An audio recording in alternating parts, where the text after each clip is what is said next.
Twelfth Hindi के मात्र इन 22 topics को पढ़ लो, आपको हिंदी में 100 नंबर लाने से कोई नहीं रोक सकता। Hello student, welcome back to my channel Shubham lecturer. Student, अगर आप ट्वेल्थ में हैं और आपको 2023 बोर्ड एग्जाम देना है तो ये वीडियो आपके लिए बहुत ही ज्यादा इंपॉर्टेंट है, क्योंकि इस वीडियो में मैं आपको बताऊंगा कि क्लास 12 हिंदी में ऐसे कौन कौन से टॉपिक्स हैं जो आपके बोर्ड एग्जाम में हमेशा पूछे जाते हैं। देखिए, आपको पता है कि हिंदी एक स्कोरिंग सब्जेक्ट है। हिंदी अगर आपकी अच्छे से तैयार है तो आप हिंदी में 100 नंबर लाकर अपने परसेंटेज को इंक्रीज कर सकते हैं। और आप सभी को पता होगा, क्योंकि आप नए नए हैं, इसीलिए हिंदी में जो है बहुत सारे ऐसे टॉपिक्स हैं जो आपके बोर्ड एग्जाम में हर साल पूछे जाते हैं। यानी कि कोई कोई टॉपिक तो ऐसा है जो हर साल पूछा गया है, रेगुलर पूछा गया है, उन्हीं को मैं इस वीडियो में बताने वाला हूं। मैं आपको सब कुछ बताऊंगा कि हिंदी में कौन कौन से गद्यांश इंपॉर्टेंट है, किस चैप्टर के कौन से जीवन परिचय इंपॉर्टेंट है, संस्कृत का गद्यांश पद्यांश किस चैप्टर का सबसे ज्यादा पूछा जाता है, कौन सा निबंध महत्वपूर्ण है, पत्र लेखन कौन सा इंपॉर्टेंट है, सब कुछ मैं आपको इस वीडियो में बताने वाला हूं।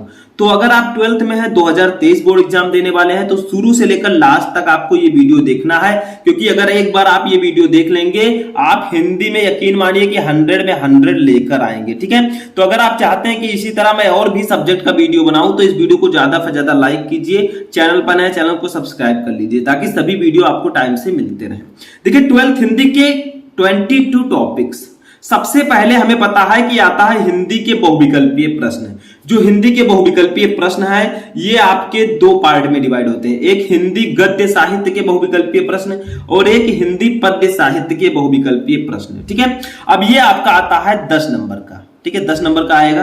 अब आपको क्या करना है इसके लिए, तो ये मैं नहीं बता सकता कि कौन कौन से बहुविकल्पीय प्रश्न एकदम आएंगे। ठीक है, क्योंकि इंपॉर्टेंट जो है वो मैं आपको पढ़ा रहा हूं लगातार, पहले भी मैंने पढ़ा रखा है। ठीक है, तो हिंदी के बहुविकल्पीय प्रश्नों में आप क्या कीजिए, आपको डेली कम से कम 25 से 30 क्वेश्चन आपको डेली बहुविकल्पीय प्रश्न पढ़ना है। ठीक है, 25 से 30 क्वेश्चन अगर आप डेली हिंदी के बहुविकल्पीय प्रश्नों को पढ़ते हैं तो आप एक महीने के अंदर ही हिंदी के सभी बहुविकल्पीय प्रश्न पढ़ लेंगे और उन्हीं में से आपके क्वेश्चंस आएंगे। ठीक है, बहुत सारे क्वेश्चन मैं आपको ऑलरेडी बता चुका हूं, आगे भी आपकी तैयारी कराई जाएगी रेगुलर। ठीक है, तो 10 आप 25-30 क्वेश्चन डेली पढ़िए, आपका महीने के अंदर ही हिंदी के सभी बहुविकल्पीय प्रश्न समाप्त हो जाएंगे।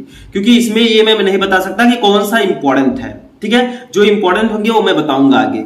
अब देखिए, आगे जो गद्यांश पद्यांश हैं, जीवन परिचय, ये सब मैं आपको बताऊंगा कि आपको ये पढ़ना है। ठीक है, देखिए दूसरा हमारा है महत्वपूर्ण गद्यांश।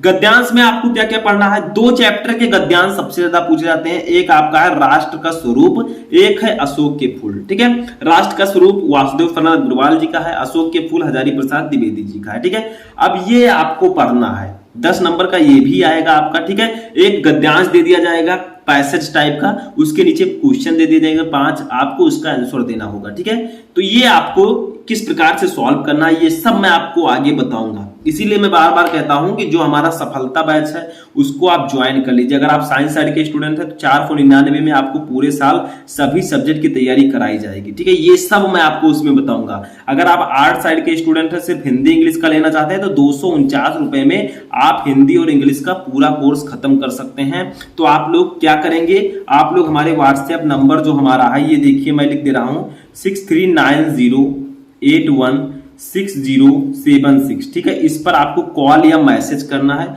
आपको पूरा डिटेल चाहिए, मैं वहां पर पूरा डिटेल दे दूंगा, पेटीएम नंबर भी दे दूंगा, आप वहां से पेमेंट कर सकते हैं, आपको बैच से ज्वाइन कर दिया जाएगा। ठीक है, अगर आप साइंस साइड के स्टूडेंट हैं, 499 में पूरे साल सभी सब्जेक्ट की तैयारी कराई जाएगी। ठीक है, अब देखिए यहाँ पर जो हिंदी इंग्लिश केवल चाहते हैं वो 249 में ही ज्वाइन कर सकते हैं। तो देखिए, चलिए देखते हैं। अब हमारा जो गद्यांश है ये 2 चैप्टर का सबसे इंपॉर्टेंट है, इन दोनों चैप्टर के गद्यांश को आपको तैयार कर लेना है। ठीक है, इसके बाद में तीसरा देखिए, तीसरा हमारा है महत्वपूर्ण पद्यांश। पद्यांश कौन कौन सा इंपॉर्टेंट है, पवन दूती का, अयोध्या सिंह उपाध्याय जी का, ये चैप्टर आप लोग क्लियर कर लीजिएगा, इससे पद्यांश आना ही आना है। श्रद्धा मनु जयशंकर प्रसाद जी का, गीत महादेवी वर्मा जी का, ये तीनों चैप्टर, अगर आप इन तीनों चैप्टर के पद्यांश पढ़ लेंगे, आपका 10 नंबर कहीं नहीं गया, 10 नंबर का आएगा, 10 नंबर आपको पूरा मिलेगा। ठीक है, तो आप लोग पद्यांश को इन तीनों चैप्टर का बिल्कुल पढ़ना है। बाकी जो चैप्टर्स मैं नहीं बता रहा हूं उनको भी आपको पढ़ना है, ऐसा नहीं कि उनको आप छोड़ देंगे, उनको भी आपको पढ़ना है। ठीक है, लेकिन ये सब चैप्टर्स मोस्ट इंपोर्टेंट है, इनको आपको जरूर से पढ़ना है। आगे देखिए, ये जो आपके पद्यांश है इसमें भी लगभग वैसे पद्यांश दे दिया जाएगा, नीचे क्वेश्चंस रहेंगे, उसका आंसर आपको देना होगा। ठीक है, तो ये सब चैप्टर सबसे इंपॉर्टेंट है, पहले आप इनको पढ़िएगा अच्छे से, उसके बाद आप सभी को पढ़ेंगे। ठीक है, ऐसा नहीं कि किसी चैप्टर को आप छोड़ दें, क्योंकि उनसे भी आ सकते हैं। चौथा देखिए, लेखक का जीवन परिचय, यानी कि जो हमारे लेखक हैं उनका जीवन परिचय। लेखक और कवि का अलग अलग आएगा, तो लेखक के जीवन परिचय में पहला है वासुदेव शरण अग्रवाल। ठीक है, वासुदेव शरण अग्रवाल जी का जीवन परिचय आपको जरूर पढ़ना है, और आचार्य हजारी प्रसाद द्विवेदी, इन दोनों का जीवन परिचय आपको पढ़ना ही पढ़ना है, सबसे इंपॉर्टेंट है। ठीक है, ठीक है, तो इन दोनों लेखकों का जीवन परिचय आपको पढ़कर ही जाना है। मैं सबसे इंपॉर्टेंट जो जीवन परिचय वो मैं बता रहा हूं, दो जो ये हैं इनका आना ही आना है। ठीक है, पहले आपको इनको पढ़ना है, जो बच रहे हैं उनको भी आपको पढ़ना है, किसी को छोड़ना नहीं है। ठीक है, लेकिन सबसे इंपॉर्टेंट की बात की जाए तो ये दोनों हैं, यहां पर भी आपका 5 नंबर का आएगा, क्लियर हो जाएगा। ठीक है, तो लेखक का जीवन परिचय में 2 जीवन परिचय इंपॉर्टेंट है, पहले आपको इन दोनों को पढ़ना है, क्योंकि बच्चों को आइडिया नहीं रहता कि किस प्रकार का जीवन परिचय हमें पढ़ना है। देखिए, ये सभी टॉपिक फ्री में आपको 50-60 नंबर देकर जाएंगे, जो मैं बता रहा हूं उसको अगर आप पढ़ लेते हैं पहले तो। ठीक है, तो इनको एकदम क्लियर करके आपको रखना है। चलिए 5वां नंबर देखते हैं। अब देखिए, हमारा नेक्स्ट आता है कवियों का जीवन परिचय। देखिए, अभी हमने लेखकों का देखा, अब कवियों का जीवन परिचय आएगा। ठीक है, कवि में 2 कवि सबसे इंपॉर्टेंट है, एक जयशंकर प्रसाद जी, एक महादेवी वर्मा जी। इन दोनों कवियों का जीवन परिचय, साहित्यिक परिचय आपको पता होना चाहिए। बच्चे कहेंगे साहित्यिक परिचय आपको लिखना चाहिए, देखिए साहित्यिक परिचय समझिए आप। ठीक है, जीवन परिचय तो साहित्यिक परिचय आपका आता है, तो यहां पर आपको लिखना है जयशंकर प्रसाद और महादेवी वर्मा जी का। ठीक है, ये दोनों सबसे इंपॉर्टेंट कवि हैं और इनका जीवन परिचय आपकी बोर्ड एग्जाम में आता रहता है, तो यहां पर भी आपका 5 नंबर क्लियर हो जाएगा। ठीक है, कैसे लिखेंगे साहित्यिक परिचय मैं आपको आगे बताऊंगा। ठीक है, पहले भी मैं बता चुका हूं जीवन परिचय या साहित्यिक परिचय कैसे लिखते हैं। छठवां देखिए हमारा है पंचलाइट कहानी। देखिए, अब हम आते हैं अपनी कहानी सेक्शन पर। ठीक है, कहानी में आपका पंचलाइट कहानी और बहादुर कहानी, ये दोनों कहानी बहुत ही ज्यादा इंपॉर्टेंट है। ठीक है, पंचलाइट कहानी का उद्देश्य या सारांश आपसे पूछा जा सकता है, बहादुर कहानी का उद्देश्य या सारांश। अब ये जो है दोनों टॉपिक में से कोई एक आपके बोर्ड एग्जाम में, मतलब दोनों दे दिया जा सकता है, आपको एक ही करना है। ठीक है, इसके लिए आपको 5 नंबर मिलेंगे। तो देखिए, आप पंचलाइट कहानी पढ़िए, पूरा अच्छे से समझिए कहानी को, मैं ऑलरेडी आपको पढ़ा चुका हूं। ठीक है, सर्च करेंगे, कोई भी टॉपिक सर्च करना है, पीछे शुभम लेक्चरर लगा दीजिए, आपको वीडियो मिल जाएगा अगर आप हमसे पढ़ना चाहते हैं। ठीक है, तो पंचलाइट कहानी और इसका उद्देश्य और सारांश दोनों याद कर लेना है। ठीक है, उद्देश्य का मतलब पंचलाइट कहानी का उद्देश्य क्या है वो आपको मैं बता चुका हूं, पंचलाइट कहानी का सारांश भी मैं बता चुका हूं। ठीक है, गोधन और ये सब इसमें थे। ठीक है, तो ये सब मैं आपको बता चुका हूं। बहादुर कहानी में बहादुर कहानी का उद्देश्य और सारांश दोनों पढ़ लीजिए, 5 नंबर आपका कहीं नहीं गया है। 2 कहानियों को पढ़कर अगर आपको 5 नंबर मिल जाए तो कौन ऐसा बच्चा होगा जो नहीं पढ़ सकता, सभी पढ़ सकते हैं। ठीक है, पंचलाइट और बहादुर कहानी आज ही तैयार कर लीजिए, 5 नंबर अपना क्लियर कर लीजिए, जाकर सर्च कीजिए, सब कुछ मैं आपको पढ़ा चुका हूं। 8 नंबर पर आता है खंड काव्य। अब इसमें बच्चे थोड़ा सा प्रॉब्लम में पड़ते हैं, क्योंकि उन्हें पता ही नहीं होता कि खंड काव्य हमें कौन सा पढ़ना है। ठीक है, तो खंड काव्य देखिए अलग अलग डिस्ट्रिक्ट के लिए अलग अलग होता है, किसी में रश्मि रथी होगा, किसी में श्रवण कुमार होगा, किसी में त्यागपति होगा, किसी में ज्योति जवाहर होगा, तो आप लोगों के डिस्ट्रिक्ट के अनुसार अलग अलग रहता है। अब आप लोग कहेंगे सर मैं कैसे जानूं कौन से जिले का कौन सा, तो देखिए वो आप अपने टीचर से पूछिए, जो टीचर्स हैं आपके स्कूल के उनसे पूछे कि सर हमारे जो डिस्ट्रिक्ट है इसमें कौन सा खंड काव्य रहता है। जैसे हम जहां से हैं यहाँ पर रहता है त्यागपति। ठीक है, तो मुझे तो पता है त्यागपति है, बाकी जिला जो है जैसे विद्या क्वेश्चन बैंक एक आता है उसमें आपको सब कुछ मिल जाएगा कि आपका खंड काव्य जो है वो कौन सा किस जिले के लिए है। ठीक है, वो भी मैं आपको बता दूंगा आगे कि किस जिले में कौन सा लगता है। तो देखिए खंड काव्य आपका आपके जिले के अनुसार होगा। ठीक है, तो आप अपने टीचर से भी पूछ सकते हैं, क्योंकि उन्होंने इससे पहले जो इंटर पास हुए हैं उनको भी पढ़ाया है। ठीक है, उन्हें पता होगा। अब खंड का जो हमारा समाप्त हुआ, यहाँ पर 50 नंबर का पेपर हमारा हो चुका है। ठीक है, अब आते हैं खंड खा पर। खंड खा में सबसे पहले 9 नंबर पर क्वेश्चन आएगा संस्कृत का महत्वपूर्ण गद्यांश।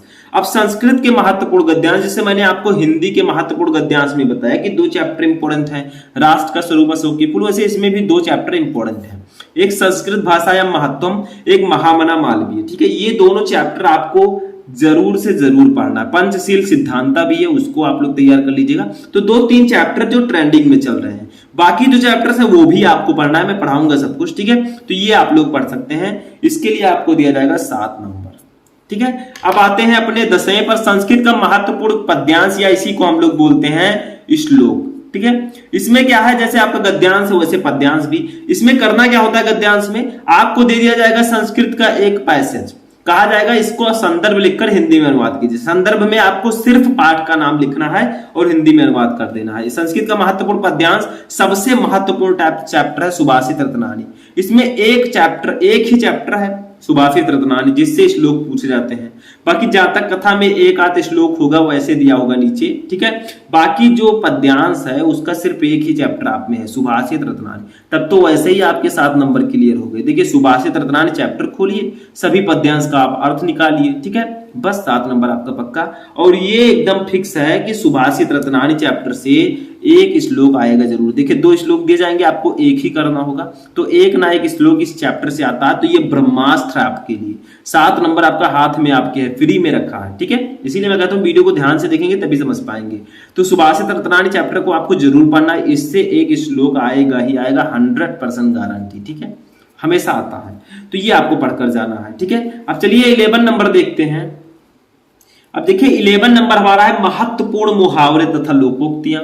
12 नंबर संधि विच्छेद, 13 विभक्ति और वचन, 14 शब्द युग्म, 15 शब्द अर्थ, 16 अनेक शब्दों के लिए एक शब्द, 17 वाक्य संशोधन, ठीक है। इतने जो टॉपिक्स हैं, अब इसमें कोई नहीं बता सकता कि कौन सा बहुत ज्यादा इंपॉर्टेंट है। ये तो मैं आपको बताऊंगा कि मुहावरे में कौन सा मुहावरा सबसे ज्यादा पूछा गया, सब मैं आपको आगे बताऊंगा। लेकिन इनको सबको अगर आपको पढ़ना है तो क्या कीजिए, इन सभी टॉपिक के डेली आप 10-10, 20-20 क्वेश्चन जितना कर पाए करें।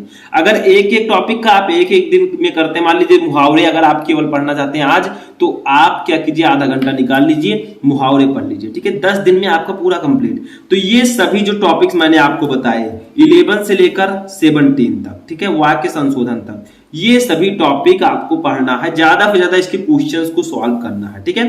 जैसे मुहावरे और लोकोक्तियां आपका हो गया, ठीक है, 2 नंबर का ये आपके बोर्ड एग्जाम में आएगा, ये 3 नंबर का आएगा, ऐसे ऐसे 2-2 नंबर के आपके ये सब आएंगे।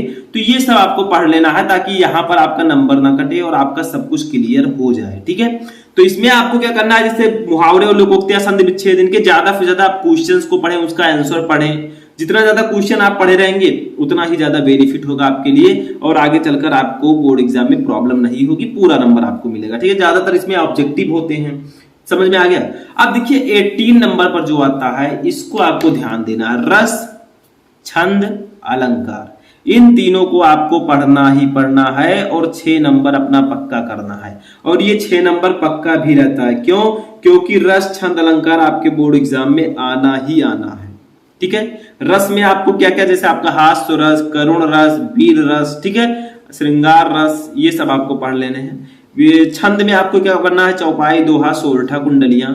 और अलंकार में आपको क्या पढ़ना है, रूपक, यमक, उत्प्रेक्षा, श्लेष, ठीक है, ये सब आपको पढ़ लेने हैं। 6 नंबर कहीं नहीं गया आपका। तो देखिए क्या करेंगे आप, पूरा रस, छंद, अलंकार अगर एक ही वीडियो में आपको पढ़ना है तो YouTube पर सर्च कीजिए रस, छंद, अलंकार इन 1 वीडियो, शुभम लेक्चरर, आपको वीडियो मिल जाएगा जिसमें मैंने तीनों टॉपिक को एक ही वीडियो में पढ़ाया है। पूरा आपको उसमें मिल जाएगा, 24-25 मिनट का वीडियो। अगर आप पूरा देख लेंगे भैया, आज ही आप 6 नंबर क्लियर कर देंगे, कोई नहीं रोक पाएगा, ठीक है। तो जाइए देखिए, ये सब चीजें हमेशा पूछे जाने वाली चीजें हैं। इनको अगर आप आज नहीं तैयार कर लेंगे तो आपके परसेंटेज में प्रॉब्लम होगा। तो इनको आप सबसे पहले पढ़ लीजिए हिंदी में, ठीक है। 21 नंबर है पत्र लेखन। पत्र लेखन में आपका किसी टॉपिक पर पत्र लिखना पूछा जा सकता है, तो पत्र लिखने का आप तरीका समझिए, उसका सीक्वेंस समझिए कि आखिर पत्र लिखते कैसे हैं, ठीक है, उसका सही तरीका आपको पता होना चाहिए। तो ये चीज मैं आपको बता चुका हूं और आगे भी चलकर बताता रहूंगा, ठीक है। तो ये आपके बोर्ड एग्जाम में 6 नंबर का आएगा जो पत्र लेखन है, ठीक है। इसमें आपको क्या है, नियुक्ति, आवेदन पत्र पूछा जा सकता है, ठीक है। बैंक में किसी व्यवसाय के लिए ऋण प्राप्त करने का पत्र हो सकता है। अपने नगर या गांव की सफाई है तो संबंधित अधिकारी को प्रार्थना पत्र। तो इस सब प्रकार के पत्र पूछे जा सकते हैं, मैं आपको आगे सब कुछ बताऊंगा, ठीक है। बैच ज्वाइन कर लीजिए आप लोग। 22 देखिए निबंध। निबंध में अब निबंध कितने नंबर का, 9 नंबर का आएगा। निबंध में आपको क्या करना है, 4-5 निबंध मैंने यहां पर लिख दिया है, पहले इनको आपको पढ़ लेना है। जैसे पहला है पर्यावरण प्रदूषण समस्या एवं समाधान, दूसरा है आतंकवाद समस्या और समाधान, तीसरा है भारत में बेरोजगारी की समस्या, चौथा है भारत में जनसंख्या वृद्धि की समस्या, पांचवा है कोरोना वायरस और भारतीय अर्थव्यवस्था। ये सब जो सबसे इंपॉर्टेंट निबंध है वो मैंने आपको बताया है कि इन 5 को तो आपको पढ़ना ही पढ़ना है, क्योंकि इनमें से निबंध आना क्लियर है। देखिए पर्यावरण प्रदूषण आज की समस्या हमें पता है, ठीक है। आतंकवाद भी एक बहुत बड़ी समस्या, भारत में बेरोजगारी की समस्या बढ़ती जा रही है, भारत में जनसंख्या भी बढ़ती जा रही है। तो ये सब जो न्यू टॉपिक है, ट्रेंडिंग टॉपिक है आज के, वो सब अगर आप पढ़ेंगे, कोरोना वायरस देखिए कितना फैला था, तो ये सब इन सब टॉपिक का निबंध आपको जरूर पढ़ना है। इसमें से मैंने पर्यावरण प्रदूषण पर निबंध मैंने आपको बता दिया है, सर्च करेंगे आपको मिल जाएगा। कोरोना वायरस पर भी निबंध मैं बता चुका हूं, तो 2-3 टॉपिक के निबंध मैं आपको ऑलरेडी बता चुका हूं, जाकर आप लोग देख लीजिएगा। तो यही वो 22 टॉपिक हैं जिनको पढ़कर आप हिंदी में 100 में 100 ला सकते हैं। देखिए इनमें से कुछ टॉपिक तो ऐसे भी मैंने आपको बताए जो हर साल पूछे जाएंगे, जैसे आपका रस छंद अलंकार हो गया, ठीक है, पंचलाइट कहानी, बहादुर कहानी हो गया, खंड काव्य हो गया, उसके बाद में संस्कृत पद्यांश श्लोक हो गया, आपका सुभाषित रत्नानी चैप्टर का गद्यांश हो गया, ठीक है। बहुत सारे टॉपिक हैं जो हमेशा आते रहते हैं, जीवन परिचय हो गया, तो इनको आप लोग पढ़ लीजिए जो मैंने बताया। आई होप कि आपको ये वीडियो हेल्पफुल लगा होगा, बहुत ही इंपॉर्टेंट वीडियो था ये। तो आप लोगों ने लास्ट तक देखा, सब कुछ समझ में आ गया। अब आप अपनी तैयारी इसी के अकॉर्डिंग तैयारी करना स्टार्ट कर दीजिए, ठीक है। मैं भी आपकी तैयारी में लगातार तत्पर हूं और धीरे धीरे आपकी पूरी तैयारी में करवाता रहूंगा। तो चलिए मिलते हैं किसी नेक्स्ट वीडियो में।